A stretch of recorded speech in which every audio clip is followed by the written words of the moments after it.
Mgombea wa Tanzania katika nafasi ya ukurugenzi wa shirika la afya duniani WHO kanda ya Afrika, Profesa Mohamed Janabi leo amejinadi kwa mara ya kwanza kuomba kura kwa wadau wa afya kutoka nchi mbalimbali za Afrika.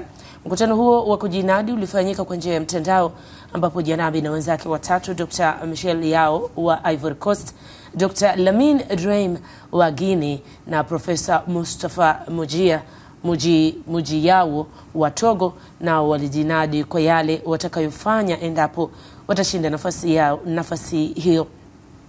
Yao alijinasibu kwa kuifanya Afrika inayowekeza zaidi kwenye tiba kuliko kinga, wakati Dreim akizungumzia Afrika iliyo tayari kujilinda na majanga, na Mujiyao akisema kwamba anataka kuiona Afrika hiyo himilivu kiafya. Janabi alielezea uzoefu wake wa kiuongozi na kusema Afrika inahitaji kutafuta vyanzo vipya vya mapato ili kuwekeza kwenye maeneo muhimu ya afya.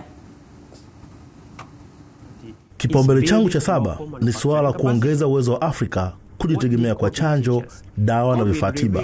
Kama kuna somo kubwa tulijifunza wakati wa ugonjwa wa COVID-19 hapa Afrika, ni kuwa tunahitaji kujenga uwezo wetu wa ndani wa kuzalisha chanjo, dawa na vifaa tiba tunavyohitaji. Kwa sasa, zaidi ya 90% ya chanjo inayotumika Afrika inazalishwa nje ya bara letu.